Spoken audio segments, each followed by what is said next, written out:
আসসালামু আলাইকুম ওয়া রাহমাতুল্লাহি ওয়া বারাকাতুহু। আশা করি আল্লাহর অশেষ রহমত ও মেহেরবানিতে আপনারা সকলেই ভালো আছেন। এখন আপনারা দেখছেন হেদায়েতের পথের গল্প।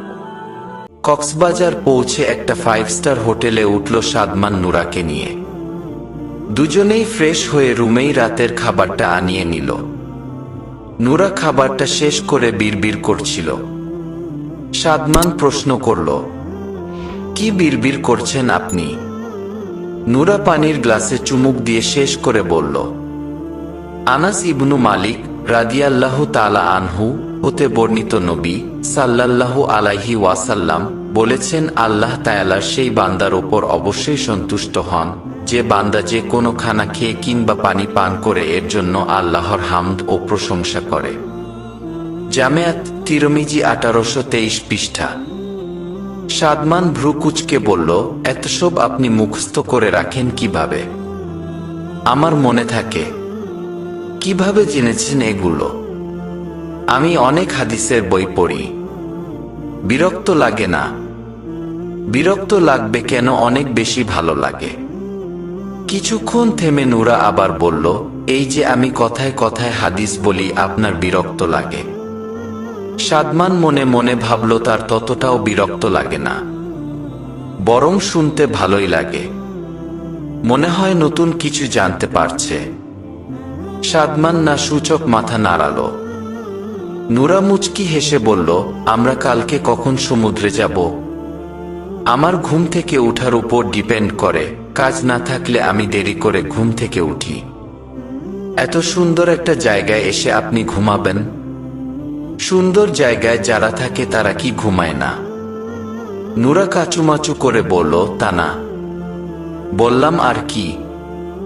আচ্ছা, আপনি তো একজন মুসলিম, আপনাকে আমি কখনোই নামাজ পড়তে দেখি না কেন? আপনি কখনোই নামাজ পড়েন না? পড়তাম ছোটবেলায়। বড় হয়েছি থেকে কাজের চাপে আর পড়া হয় না। নুরার ভিতরটা কুঁকড়ে উঠল। এই মানুষটার কতদিনের নামাজ কাজা, হায় আল্লাহ। নুরার মুখটা কালো হয়ে গেছে দেখে সাদমান জিজ্ঞেস করল, সমস্যা? আমি সব সময় কি ভাবতাম জানেন? কি ভাবতেন?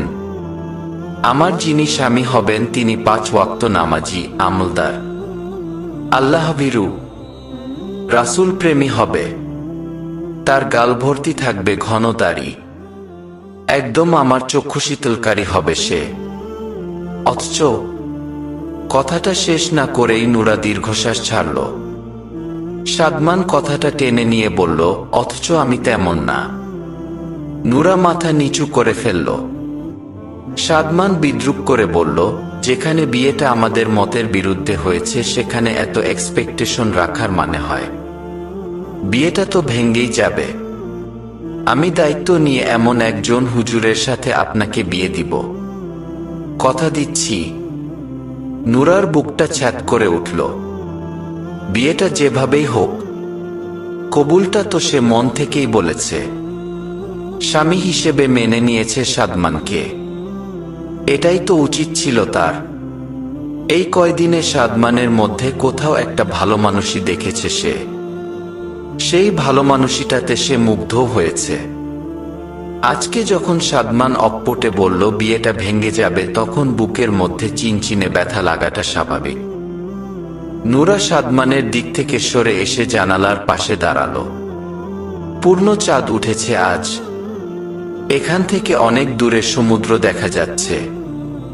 চাঁদের আলোয় সমুদ্রের পানি ঝলমল করছে। অপূর্ব সুন্দর দৃশ্য। দৃশ্যটা আরো সুন্দর হয়ে উঠত যদি পাশে থাকা মানুষটা তার নিজের মানুষ হতো। সাদমান এসে নুরার পেছনে দাঁড়ালো। কি দেখছেন এখানে? নুরা না তাকিয়ে বলল, চাঁদ দেখছি। সে তো রোজই দেখা যায়, এখানে আবার নতুন কি? এবার নুরা সাদমানের দিকে তাকালো। রোজ দেখলেও কিছু জিনিস পুরনো হয় না, বরং মুগ্ধতা আরো বাড়ে।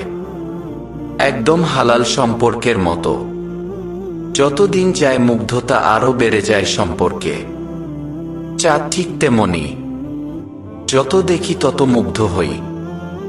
সাদমানের এবার মনে হয় নুরার মাথায় গন্ডগোল আছে। উত্তরে কিছু না বলেই সে ঘুমাতে চলে যায়। নূরা ফজরের সময় উঠে নামাজ পড়ে। চারিদিকে সূর্যের আবছা আলো ছড়িয়ে পড়েছে। জানালা দিয়ে সমুদ্র দেখতে বেশ ভালো লাগছে। নোহার কথা মনে পড়ছে খুব। নোহা খুব চাইতো সমুদ্রে আসতে, আব্বার কাছে আবদার করত। তিনিও আশ্বাস দিতেন একসময় 4 জন মিলে সমুদ্র দেখতে আসবেন। অথচ সেই কথা তিনি রাখতে পারলেন না। নূরার মনটা খারাপ হয়ে গেল। চোখ দুটো ঝাপসা হয়ে এলো। নোহাটা সাথে থাকলে কি ভালো হতো। নূরা চোখ মুছে পেছনে তাকাতেই দেখতে পেল ঘুম ঘুম চোখে সাদমান দাঁড়িয়ে আছে। নূরা খানিকটা অবাক হয়ে বলল, আপনি এত সকালে উঠলেন যে? সাদমান চোখ কচলে বলল, ঘুম ভেঙে গেল। আপনি এখানে দাঁড়িয়ে দাঁড়িয়ে কাঁদছেন কেন? নূরা সরল স্বীকারোক্তি দিল, আম্মা আর নোহার কথা মনে পড়ছে খুব। নোহার খুব শখ ছিল সমুদ্রে আসার। সাদমান মাথা চুলকে বলল, আগে বলতেন ওনাদের নিয়ে আসতাম। সাদমানের এমন সরল সহজ উত্তরটা নূরার খুব ভালো লাগল। সাদমান নিজের ফোন এগিয়ে দিয়ে বলল, ওনাদের সাথে কথা বলুন, মন ভালো হয়ে যাবে। আপনি যে কি বুঝি না, এই যুগের নাকি আদি যুগের? ফোনটা পর্যন্ত ইউজ করেন না। নূরা সাদমানের হাত থেকে ফোনটা নিল। ওয়ালপেপারে মিহি আর সাদমানের পাশাপাশি ছবি। একটা দীর্ঘশ্বাস বেরিয়ে এলো ভিতর থেকে। সমুদ্রের ঢেউ তীরে এসে আছড়ে পড়ছে একের পর এক। আনমনে সেই ঢেউজে পা ভেজাচ্ছে নূরা। ঢেউরের সাথে খেলছে। সাদমান কিছুটা দূরত্বে দাঁড়িয়ে আছে। ভাবছে মেয়েটা কত সহজ সরল, বাচ্চাদের মতো ঢেউয়ের সাথে খেলছে। বোরকা পরা আপাদমস্তক ঢাকা মেয়েটাকে কেন জানি ততটাও খারাপ লাগছে না সাদমানের। বউ হিসেবে না হোক, একটা মানুষ হিসেবে মেয়েটা ভালোই, সহজ সরল। কিন্তু মিহির কল দেখে তার ভাবনার তারটা কেটে গেল। মিহির কল ধরলেই এখন 1000টা প্রশ্ন করবে, তার চেয়ে ভালো তাওসিফকে ফোন দিও। তাওসিফের থেকে একটা বুদ্ধি ধার নেওয়া যায়। এভাবে বসে থাকলে কিছুই হবে না। মিহিকে সে কথা দিয়ে এসেছে।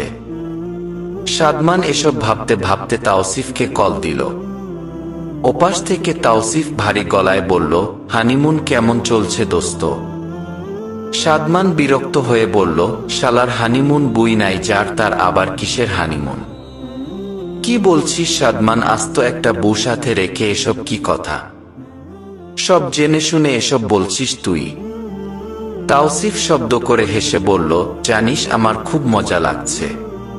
তোরে শিক্ষা দেওয়ার জন্য এমন একটা বউ তোর থাকা উচিত। তোর তো আল্লাহর শুকরিয়া আদায় করা উচিত, মিহির মতো পাজি মেয়ের থেকে বেঁচে গেছিস। এমনে ছাড়াইতে পারতি। মিহিকে আমি ছাড়াতে চাইনি কখনো। হতে পারে ওকে আমি আগে থেকে প্রপোজ করিনি, সেই করছে। তাই বলে আমাদের সম্পর্ক তো মিথ্যা না। মিহি তোর জীবন তেজপাতা করে দিচ্ছিল, এটা কি মিথ্যে? মিহি অনেক পেইন দেয় আমাকে, এটা ঠিক। কিন্তু এখন এসব বলার জন্য তোকে কল দেইনি। তুই বল, এই মেয়েটার থেকে মুক্তি পাবো কিভাবে? নিজের বুড়ে এই মেয়ে বলছিস? ফাজলামি বন্ধ করে বুদ্ধি দে। বুদ্ধি আর কি দিব? এখন তো শহর থেকে দূরে আছিস, সেখানেই রেখে আয় ওরে। পরে এসে বলবি হারিয়ে গেছে। শেষ কাহিনী।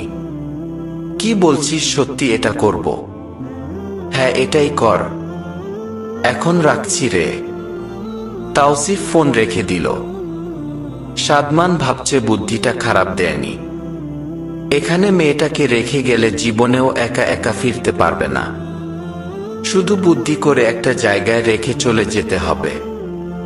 হোটেলে ফিরে নূরা ফ্রেশ হয়ে নিল। আসরের নামাজ পড়ল। কিছুক্ষণ রেস্ট নিয়ে মাগরিবের পরে আবার বের হবে তারা। নতুন একটা জায়গায় ঘুরতে যাবে। নূরা খুব উৎফুল্ল হয়ে আছে। এদিকে সে কল্পনাও করতে পারছে না সাদমান কি পরিকল্পনা সাজিয়েছে। মাগরিবের পরে সাদমান নূরাকে নিয়ে বের হলো। রাস্তা পার হয়ে গাড়িতে উঠতে হবে এখানে। সাদমান খুব সাবধানে নুরাকে বাপাশে সরিয়ে দিল। নিজে ডান পাশে এসে নুরার হাত ধরে রাস্তা পার হলো। নুরার ব্যাপারটা বেশ ভালো লাগলো। অন্য একটা ব্রিজে এসেছে তারা। নুরা মুগ্ধ হয়ে রাতের সমুদ্র সৈকত দেখছে। সাদমান হঠাৎ বলল, নুরা আপনি আর কখনো কক্সবাজার আসেননি তাই না? না, আসিনি। এখানে রাস্তাঘাট চিনেন? নুরা না সূচক মাথা নাড়ালো।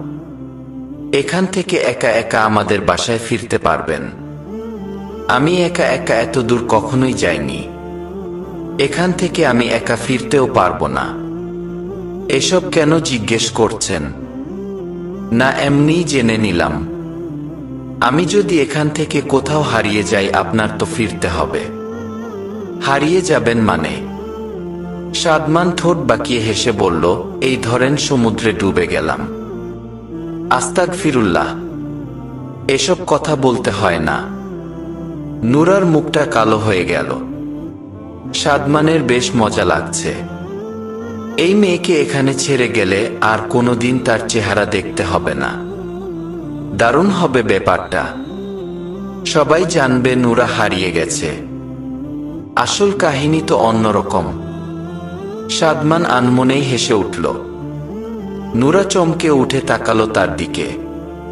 মানুষটার হাসি খুব সুন্দর, সমুদ্রের ঢেউয়ের থেকে বেশি সুন্দর। সাদমান হঠাৎ বলল, নুরা আমি একটু আসছি, আপনি এখানে বসুন। বেশি সময় লাগবে না, চলে আসব। নুরা অবাক হয়ে বলল, কোথায় যাবেন আপনি? মাস্কটা চেঞ্জ করে আসছি। ঘেমে গেছে পুরো। এখানে সামনে মাস্ক কিনতে পাওয়া যায়। নুরা বিষণ্ণ মনে বলল, ঠিক আছে, তাড়াতাড়ি আসবেন কিন্তু। সাদমান যেতে যেতেও ফিরে এলো। নুরার দিকে একবার তাকিয়ে বলল, একটু যুগের সাথে নিজেকে তাল মিলিয়ে চলতে শিখুন। আদি যুগে পড়ে থাকবেন না, একটু চালাক হন। নুরা বিস্মিত হয়ে বলল, হঠাৎ এটা বললেন কেন? না এমনি। কথাটা বলে সাদমান হনহন করে হেঁটে চলে গেল। সমুদ্রের তীরে একা বসে রইল নুরা। তো বন্ধুরা, গল্পটি কেমন লেগেছে কমেন্ট বক্সে আপনার মতামত জানিয়ে দিন। আর এই রকম সুন্দর সুন্দর গল্পের ভিডিও পেতে আমাদের চ্যানেলটিকে সাবস্ক্রাইব করে বেল আইকনটি প্রেস করে রাখুন।